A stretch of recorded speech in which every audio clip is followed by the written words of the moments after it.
Хүндэж байна. Номхон тэмээг ноолоход амар, номоо хүнийг зархад амар гэж өвгчүүл ярьдаг.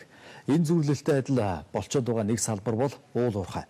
Уул уурхай эдийн засгийн өсөлтийг авчирна, маш их хэмжээний нэмэн үртэг бий болгож мөнгийг Монгол улсад их чиглүүлнэ гэж улс төрчид болоод зарим эдийн засагчид ярьж байсан ч өнөөдөр нөхцөл байдал шал өөр болчиход байна.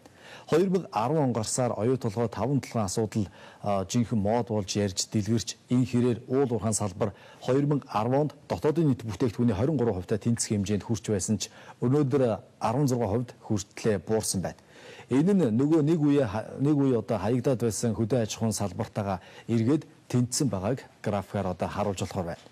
Уул уурхайн салбар хөдөө аж ахуйн салбар адилхан 16% өсөлттэй байна гэсэн үг. Харин үйлчлэгээний салбар өндөр хэвээр дотоодын нийт бүтээгдэхүүний 40-оос дээш хувийг эзэлсэн хэвээр байгаа юм а. Энэ онд засгийн газар 34.7 сая тонн нүүрс олборлоо гэж төсвөө боловсруулсан юм. Эндээс 470 тэрбум төгрөг төсөвт төвлөрөх учиртай. Гэтэл одоогоор эхний 7 сарын байдлаар ердөө 8.3 сая тонныг л экспортлоод байна. Өөрөөр хэлэх юм бол гүйцэтгэл ердөө 24% явж байна. Энэ онд тэгэхээр төсөв цоорхоо үүсэх нь тодорхой. Энэ онд оюу толгойн гэрээнд өөрчлөлт оруулж 450 тэрбум төгрөг төсөвт оруулна гэж байсан ч энэ байдал худлаа болсон. Гэтэл одоо юу мөнгө оруулах, үйл ажиллагаа болоод хөрөнгө оруулалт нь орохгүйгээс гадна бүр үйл ойлголцод хүрээд байна. Гэхдээ засгийн газрын тэргүүн Риотинтод уян хатан загнахаа хилээд байгаа. Доктортой хууль улсын хурлаар батлуулахаач сайхан мэдэгдсэн. Тэгэхээр улсын хурлын 2012 оны сонгуулийн өмнө баталсан хуулийг ч бас өөрчлөхөр болоод байгаа юм.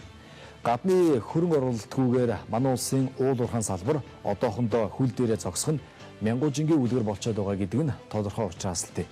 Тэгэхээр засгийн газрын тэргүүн хууль эргэцэн орчинд бас ямар өөрчлөлт хийх гэж байгаа тухайг та бүхэнд үзүүлээд хөтөлбөрөөр өргөжтүүлье. Гурвалт дээр ингэж байгаа шүү дээ. Яагаад ингэж гадна дотн чинь ингэж итгэл нь алдраад байгаа вэхээр манай ингэж хууль байж байгаад гэмтэх нэг өдөр өөрчлөгдчих юм аа.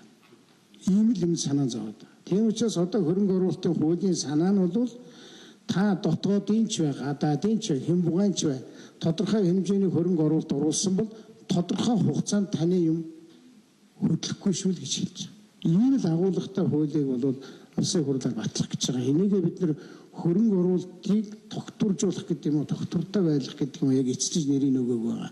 Ийм хууль.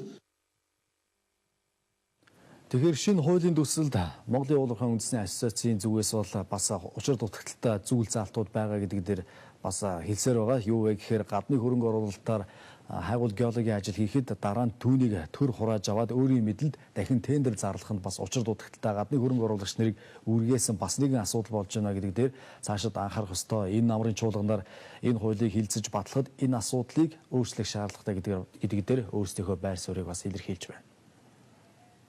Геолог хайгуулын ажлыг хийх нөхцөлд одоо ингээд тодорхой хэмжээний нөөц илрүүлээд оллоо шүү дээ. Тэрийн төр хувийн хвшлийн хөрөнгө шүү дээ. Тэгэхээр тэрний одоо хурааж аваад тендер одоо зарлах маягаар сонгон шалгаруулалтын журмаар ашиглалтын одоо зөвшөөрөл олгоно гэж байгаа байхгүй юу. Шинэ хуулийн төсөл тиймэрхүү сонин заалт байгаа л да. Хэрвээ тийм заалт хэрэгжих юм бол энэ бүр байхгүй болно шүү дээ. Хэн тэгээд одоо нөгөө өөрийнхөө хөрөнгө мөнгийг төрийн төлөө зориулж чаад тэгээд дараа нь тэрнийг яана гэж бодож ямар ашиг олж авна гэж хайгуулын ажлыг хүү. Тэгэхээр энэ бол гэх мэтлийн иймэрхүү бодлогын баримтч гарах юм бол энэ салбар өөр одоо дөрөвтлийн зам руу орно л доо.